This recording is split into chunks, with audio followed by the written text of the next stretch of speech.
बड़े अद्भुत अंतःकरण वृत्ति, जिसको देख करके, जिनकी प्रेम चेष्टा देख करके, जिनकी साधन चेष्टा देख करके भगवान चकित हो जाते हैं। एक बार वैकुंठ में भगवान एक मोतियों से बनी हुई, हीरा मोती जहरत से ऐसे ऐसे दिव्य लोक के दिव्य मणिमय एक अद्भुत सुंदर एक मंदिर निर्माण किए हैं वैकुंठ धाम में। अद्भुत दिव्य मंदिर, एक निवास स्थली निर्माण किए हैं भगवान। नारद ऋषि कहते हैं, प्रभु ये जो निवास स्थली इतना सुंदर वैकुंठ धाम में, ये तो सभी तो चिन्मय है, दिव्य है, आनंदमय है, इंद्रियातीत है, गुणातीत है, दिव्याति दिव्य सच्चिदानंद घन है, ठीक है। लेकिन इसके अंदर ये जो मंदिर, ये जो निवास स्थल, ये तो बड़ी दिव्याति दिव्य देखने में आता है। प्रभु ये किस लिए आपने निर्माण किए हैं? बोलते हमारे एक भक्त है, वो भक्त के लिए वो जब शरीर छोड़ेंगे तो उनको हम यहाँ ले आएंगे, उनके लिए ये निवास स्थली बनी है। बोले अच्छा प्रभु, ऐसे कैसे भक्त हैं, ये तो देखना चाहिए। प्रभु कहाँ रहते हैं? तो भगवान बता दिए, फलाना जगह जाओ देखना, हमारे भक्त बता दिए हैं। और भक्त देख करके तो नारद ऋषि एक साधारण मनुष्य के वेश धारण करके आए हैं।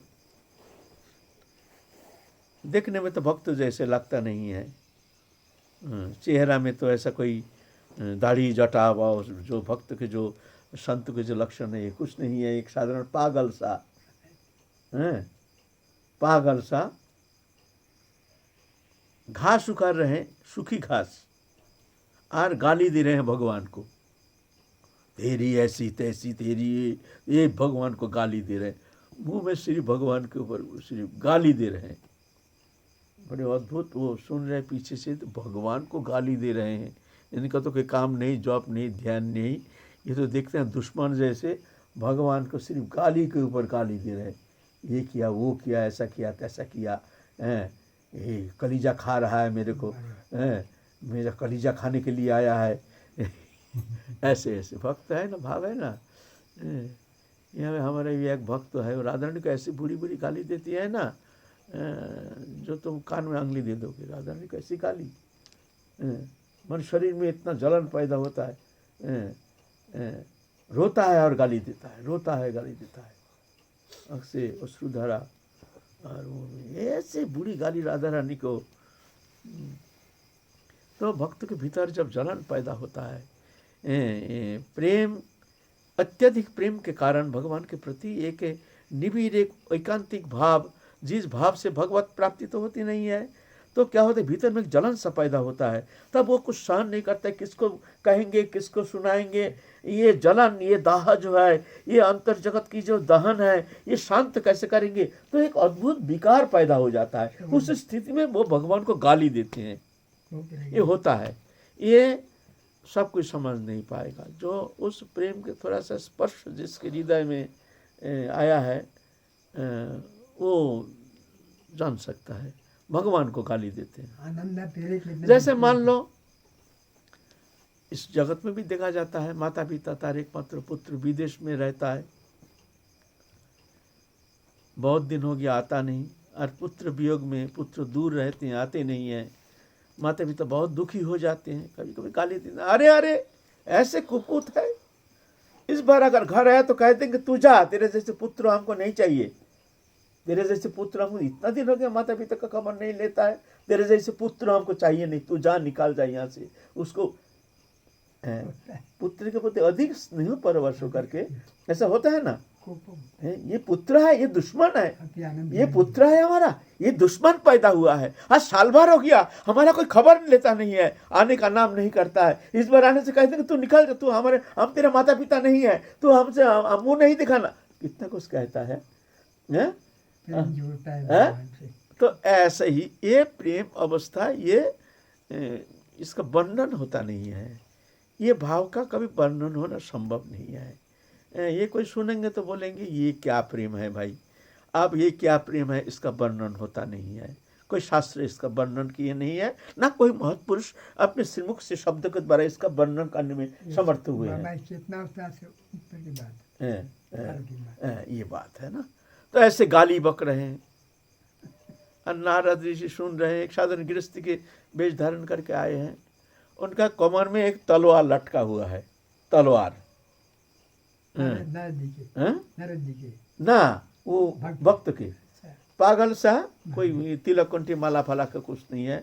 सूखी घास उखाड़ रहे हैं, एक थैला में भर रहे हैं सूखी घास, और ऐसा कमर में एक तलवार लटका हुआ है और भगवान को गाली बक रहे हैं, तेरी ऐसी तैसी ऐसी वैसी, साले ऐसे हमारा कलीजा खा रहा है, ऐसा कर रहा है तैसा कर रहा है।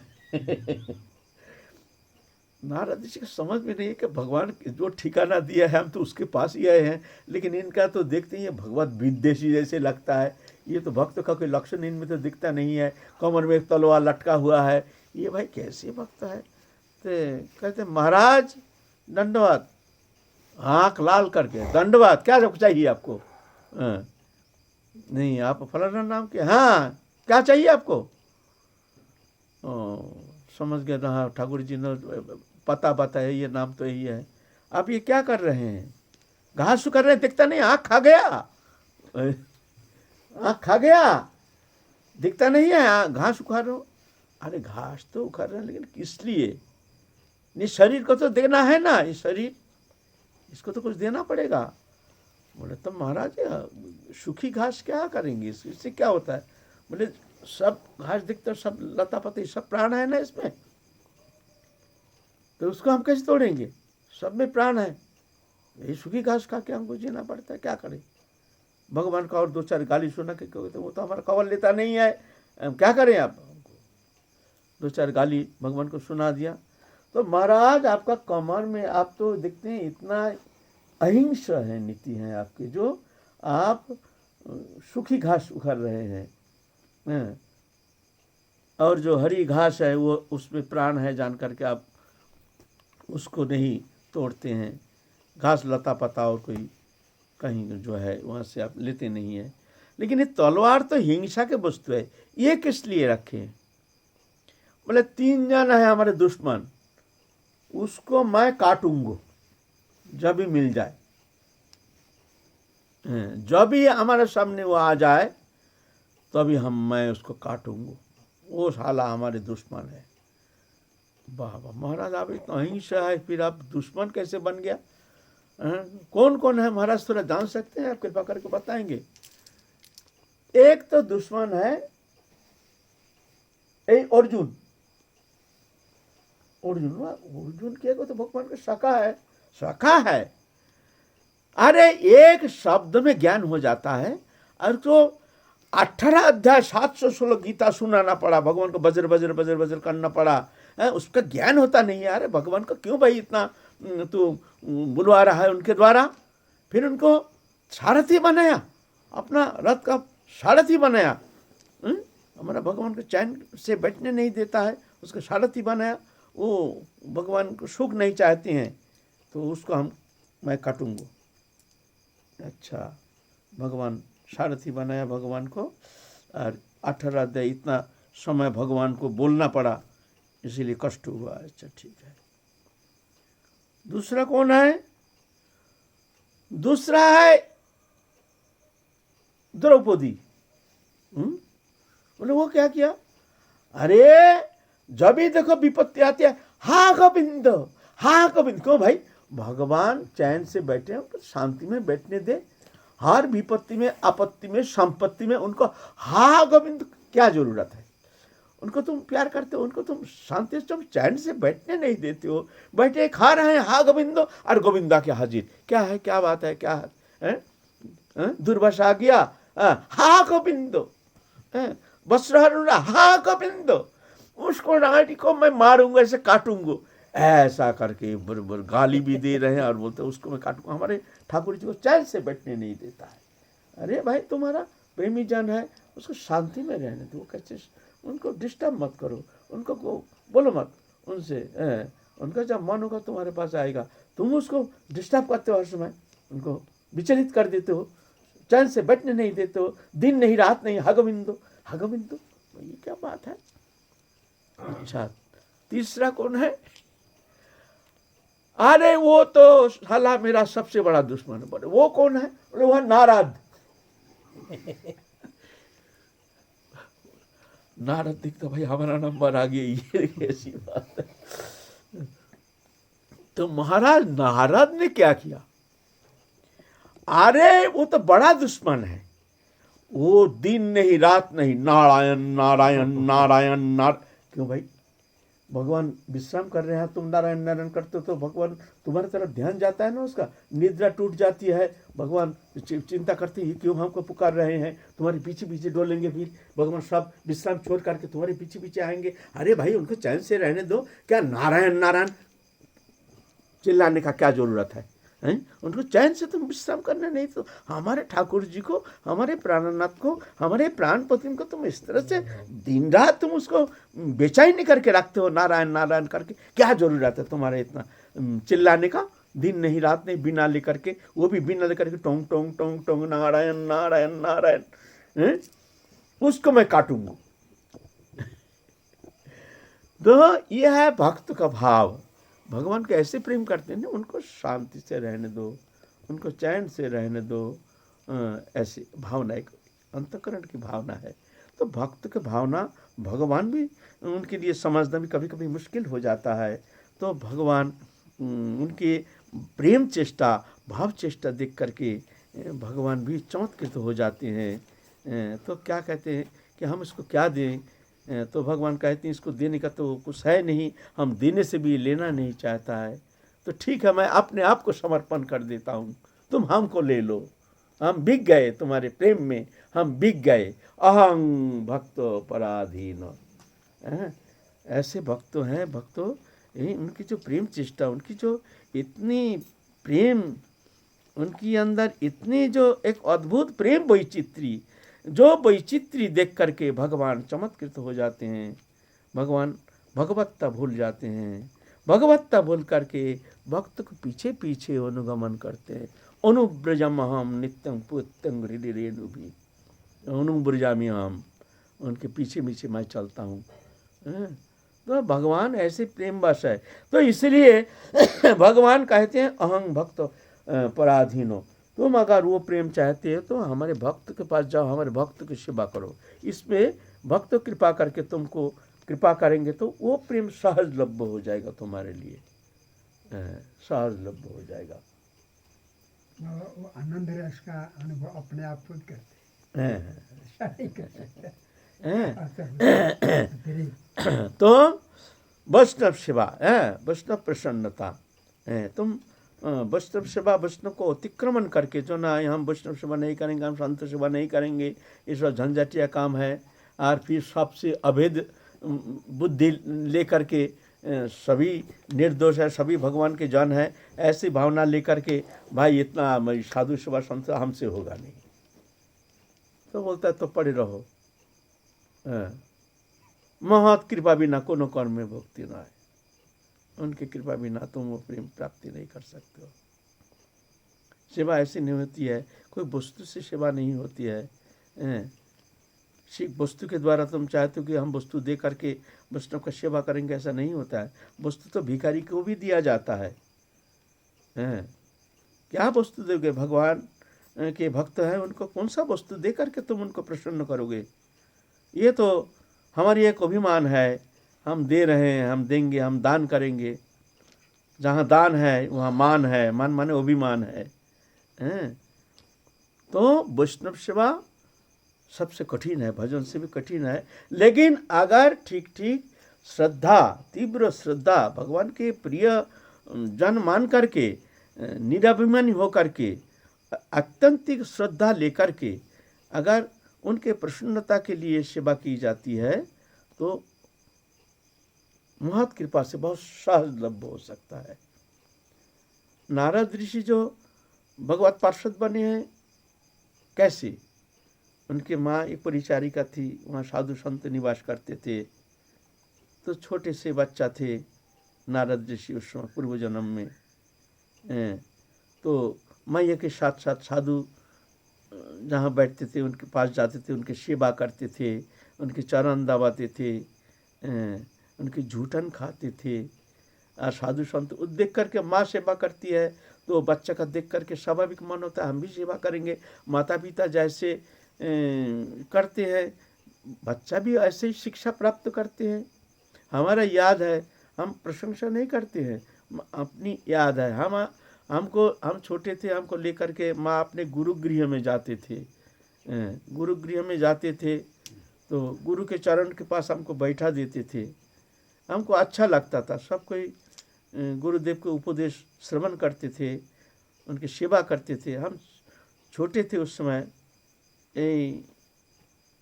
6-7 साल इतना ही उम्र होगा। हमारी याद है हम माँ के जो गुरुदेव थे उनके छोटी हाथ से उनके चरण दबाते थे। माँ सेवा करते देखे, सब सेवा करते तो हमको भी इच्छा हुई, हम भी चरण दबाते थे, उनके चरण दबाते थे। अच्छा लगता था, छोटे थे हम, दबाते थे तो उसमें बहुत आशीर्वाद करते थे। हाँ, तो ये बच्चा तो अच्छा है, बहुत अच्छा संस्कार, ऐसे ऐसे। तो ये हमको कैसे मिली? माँ सेवा करती तो उनको देख करके ही तो हमारी रुचि हुई ना। तो कुछ मिले ना मिले, भगवत प्राप्ति हो ना हो, प्रेम नहीं मिली, लेकिन इतना तो प्रेम प्राप्ति का आशा लेकर आज तो हमारे माँ की कृपा से तो आज हम वृंदावन धाम में राधा रानी के चरण प्रांत में हमको पहुँचा दिया। इतना तो हम देख रहे हैं, अपने सुकृति से नहीं, ऐसे महत कृपा से, हमारे माँ की कृपा से यहाँ तक तो पहुँचा दिया। आगे तो हमारे सुकृति है नहीं, हमारे साधन है नहीं, हमारे ऐसे सद्गुण है नहीं, वैष्णव गुण हम में कुछ है नहीं। एकमात्र अहित की कृपा ही भरोसा है। संत के चरण रज प्राप्ति की कामना लेकर के हम पड़े हैं। संत चरण के रज मिल जाए तो हमारी बुद्धि शुद्धि हो जाएगी, कभी ना कभी हम प्रेम प्राप्त करने में समर्थ हो जाएंगे। तो नारद ऋषि ऐसे माँ के साथ रह करके वो बहुत सेवा करके आशीर्वाद प्राप्त किए हैं। बचपन में ही वैराग उदित हो गई नारद ऋषि के। सोचते हैं हमारे माँ अगर चले गए तो बस हम खूब भजन करेंगे। माँ जब तक रहेगी तब तक तो माँ के साथ रहना पड़ेगा। बचपन में ही वैराग आ गया महत कृपा से। महत सेवायं दारमाहुरु विमुक्ति, महत सेवायं प्रत्यक्ष भगवान है ना, आँख है, कान इंद्रियां है, वाणी है, देखता है। महत सेवायं दारुमाहुर विमुक्ति, महत सेवा से ऐसे बुद्धि हो गई नारद ऋषि की। जहाँ हम तीव्र भजन करेंगे, जब तक माँ है तब तक तो माँ के साथ रहना पड़ेगा। माँ चले जाने से फिर हम चले जाएंगे, खूब भजन करेंगे। ये प्रवृत्ति कैसे आई, ये लालसा कैसे आई? हरि भक्ति प्राप्ति के लिए, हरि प्रेम प्राप्ति के लिए ऐसे दुर्बार इच्छा कैसे उदित हुई? ये महत कृपा सापेक्ष हो। जब तक मन में ऐसे तीव्र इच्छा उदित नहीं होती है कि हमको इसी जन्म में हमको भगवत प्रेम चाहिए, कृष्ण प्रेम चाहिए, हमारे नहीं तो हमारा जीवन वृथा हम ब्रज में आए हैं, वृथा हम भजन कर रहे हैं, ढोंग ढांग कर रहे हैं, वो प्रेम की नाम निशान हमारे अंदर है नहीं। हा कृष्ण, हा गोविंदो, हा गुरुदेव, कब हमारे भीतर वो प्रेम उदित होगी? ऐसे लालसा महत कृपा सापेक्ष, ये महत कृपा से होती है। ऐसा साधारण ऐसे भजन के द्वारा होना संभव नहीं है। महत सेवायां दारत माहुत विमुक्ति, महत सेवा मुक्ति का द्वार है। दो द्वार, एक नरक का द्वार, एक मुक्ति का द्वार। महत सेवायां दार माहुर विमुक्ति, महत पुरुष की सेवा मुक्ति का द्वार। स्तमदारो जोशित संगी संगम, स्त्री संग के संग, ये नरक का द्वार। नरक जाना चाहते हो तो वो द्वार उधर जाओ तुम। अगर मुक्ति पाना चाहते हो, भक्ति पाना चाहते हो तो महत सेवा करो, महत पुरुष की सेवा। महत सेवा ऐसे नहीं होती है। देखिए, अगर सेवा करना चाहते हो, सेवा का 9 उपकरण है। हम जो कह रहे हैं ये साधारणतः बहुत कम आलोचना होती है, आलोचना करती है। तन मन की सेवा। सेवा तो कहते हैं सेवा सेवा, लेकिन सेवा किस तरह से होती है ये तो जानना भी जरूरी है। 9 उपकरण है सेवा की। उल्लास, आवाहन, स्थान, आसन, पानीय, विश्राम, सेवा, विदाई, अनुगमन। 9 प्रकार, 9 उपकरण। पहले वैष्णव आए हैं तुम्हारे द्वार। हम लोग क्या करते हैं, हम जैसे कोई वैष्णव आया क्या आया कुछ ये नहीं, बैठा है भाई, कोई अपना काम कर रहे हैं। फिर कभी थोड़ा खबर लिया, महाराज क्या बात है, वो तो अच्छा महाराज चलते हैं बोल के चल दिया, अच्छा महाराज हम भी ऐसे एक साधारणीकरण, ऐसा सेवा थोड़ी होती है। वह आया उनको थोड़ा मिठाई दे दिया, अच्छा महाराज धन्यवाद, ऐसा नहीं। उनको चित्त को प्रसन्न कर दो। कोई वस्तु नहीं आए तो कम से कम वाणी के द्वारा, व्यवहार के द्वारा उनको चित्त को सम्मार्जित कर दो, प्रसन्न कर दो। वाणी एक ऐसी वस्तु है, मीठी वाणी के द्वारा तुम बहुत कुछ कर सकते हो, असंभव को संभव कर सकते हो। ये वाणी क्या है? वाणी है मंत्र। मंत्र क्या है? शब्द के समाहार। कुछ शब्द ऐसे होते हैं, उस शब्द में ऐसे दम रहता है, उनकी एक शक्ति होती है जिसको मंत्र कहते हैं। मंत्र क्या है? शब्द शैली है। ऐसे वाणी है जो, ये वाणी कभी कभी जहर से भी खतरनाक होता है। ये वाणी, वही शब्द। और ये वाणी कभी कभी ऐसे होती है कि ये अमृत से भी ज्यादा ये प्रेममय हो जाता है, कभी कभी अमृत से भी ज्यादा फलदायक हो जाता है वाणी ऐसे।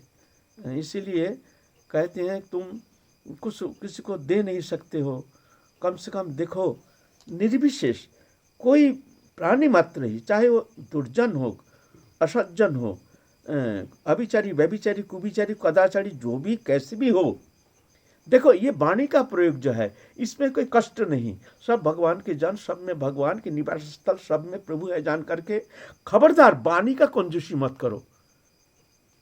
देखना नहीं हो दुर्जन है, अरे एक मीठी शब्द, भैया ठीक है ना, कुशल मंगल है ना, अच्छा राधे सब, कुछ लिया नहीं दिया नहीं, लेकिन वो ये शब्द सुन करके वो प्रसन्न हो जाएगा। आहा देखो हम तो कितना सुंदर, हम तो इससे व्यवहार करते नहीं हैं, ये जब देखते हैं नमस्कार कितना सुंदर वाणी प्रयोग, उसका मन में थोड़ा स्पर्श हो जाएगा ही। कभी कभी क्या होता है, कभी दुर्जन भी तुम्हारा कभी ऐसे बृहत काम कर सकता है। एक दुर्जन, एक सज्जन के द्वारा उतना उपकार हो नहीं सकता है, एक दुर्जन के द्वारा उनके मन को तुम प्रसन्न कर सकते हो। तो कभी कभी ना जाने ऐसे समय, जिस समय वो दुर्जन तुम्हारा बहुत विशाल काम कर सकता है, उपकार कर सकता है। ऐसा मत समझना हम लोग क्या करते हैं, कोई दुर्जन है, कोई शराबी है, या कोई और कुकर्मों में लिप्त है, उनको देख के मुँह घुमा लेते हैं। अरे तुम मुँह घुमा लिया, तुमसे क्या लेना देना है। मीठी वाणी के द्वारा सबको प्रसन्न करो, मीठी वाणी के द्वारा सबको चित्त को प्रसन्न कर दो, है ना। इसमें कंजूसी नहीं करना, मीठी शब्द। तो कम से कम बाहरी लोग छोड़ दो, कम से कम साधु संत जब आते हैं, रास्ते में कभी देखते हैं, तो उनसे मीठी वाणी प्रयोग के द्वारा उनको चित्त को शांत और निर्मल और प्रसन्न कर दो। आवाहन, आहा आज हमारे सौभाग्य है, उल्लास, हमारे द्वार पर आज वैष्णव आए हैं, हमारे कितने सौभाग्य है, आज हमारे जीवन धन्य है, आज हमारे दिन अति शुभ है, मंगलमय दिन है, आज ठाकुर जी हमारे ऊपर बहुत प्रसन्न है, आज संत हमको दर्शन देकर पवित्र करने के लिए, हमको कृपा करने के लिए आ गए हैं हमारे द्वार पर। यह है उल्लास। देखो एक शब्द, ये शब्द सुनते ही उनका हृदय गदगद हो जाएगा। कुछ नहीं तुमने दिया, कुछ नहीं अभी तक, एक वाणी शब्द व्यवहार उल्लास के द्वारा उनका पहले ही हृदय प्रसन्न हो गया। आवाहन, आइए आइए आइए महाराज, आइए आइए महाराज, आइए आइए आइए, ले आए हैं, आसन आसन आसन। अरे कुछ नहीं, आसन देंगे, लेकिन एक व्यवहार, एक बाहरी, अरे भाई आसन आसन जल्दी, अरे सब सफाई कर दो, आसन दिया आसन दिया आसन दिया, अच्छा आसन दिया, महाराज बैठिए बैठिए बैठिए बैठिए, सब व्यवहार व्यवहारिक। तुम अभी तक उसको सेवा नहीं किया। इतना में उनका हृदय गदगद हो गया। देखो कितना सुंदर सत्कार, इनकी भावना कितनी सुंदर। पहले उनका मन में ऐसी धारणा हो जाती है, देखो कितने सुंदर व्यवहार, निपुण है, अच्छा संत है, बैठे हैं, अल्लाह पानी लो पानी लो, महाराज चरण धुला दो। आजकल तो ये सब सिस्टम तो चला गया, आजकल चरण धुलाना तो बहुत दूर की बात है। हम तो अपने आप को तो बड़े साधु मान के बैठे हैं, हमें बड़े ऊंचे हैं, हम ऐसे हैं तैसे हैं, हम तो चरण धुलाएंगे क्या? हम तो चरण अपना पम धुलाएंगे, हम धुलाएंगे, हम पूजनीय हैं, है ना। तो ऐसा नहीं, चरण धुला। फिर जाके महाराज ठंडा पानी पीजिए, गर्मी के समय ठंडा पानी लो, पानी लो पानी लो, पानी पिलाओ, ठंडा पानी, आसन, फिर पानीय। एक जन पंखा कर रहे हैं महाराज पानीय, पानीय, फिर परिचय, आप कहाँ से आए हैं, आपका निवास स्थल कहाँ है, आप ऐसे इस समय आप आए हैं, कैसे हमको कृपा करने के लिए कहाँ से आए हैं, आप बोलिए हमारे द्वारा क्या सेवा हो सकती है। तो बताएंगे हम यहाँ आए हैं, ये परिचय, इसको कहते हैं परिचय। उनसे परिचय करो, जाओ कहाँ से हैं, कैसे हैं, कैसे हैं। फिर स्थान, आइए महाराज आप यहाँ विश्राम कीजिए, हाँ यहाँ पर विश्राम कीजिए, दोपहर को ही प्रसाद पाइए। फिर महाराज विश्राम कर रहे हैं, फिर तुम्हारे सामर्थ्य अनुसार सेवा, आप जैसे तुम्हारा जैसे जैसे उपलब्ध है, अच्छा वस्तु उपलब्ध है तो ठीक है जी, अगर सूखा सूखा है तो बड़ी विनम्रता के साथ, महाराज कुछ तो संग्रह है नहीं, क्या करूं महाराज, आपको क्या सेवा करूं, मैं इस लायक नहीं हूं, सूखी रोटी और ऐसे थोड़ा सा ये संग्रह हुआ है महाराज, ये अधम के प्रति कृपा करके आप प्रसन्न होकर के इसको स्वीकार कर लीजिए। हम एक दिन गए हैं, हम और एक हमारे दोस्त साधु वंशीदास नाम के थे, गए हैं पेशाई झाड़ी में, बहुत दिन पहले की बात है, लगभग 35 साल पहले की बात है। हम भी उस समय त्यागी थे, दोपहर के समय भूखे थे, और वहाँ कोने में एक साधु, झोपड़ी भी नहीं, ऊपर में एक छान डाला हुआ है, झोपड़ी भी नहीं, कुछ नहीं है घर में, झोपड़ी में थोड़ा सा इतना सा जगह, पेड़ के नीचे इतना जगह, ऊपर में छन लगा हुआ है। कहते महाराज दोपहर को यही प्रसाद पाके जाइए, कुछ नहीं है, कुछ नहीं है।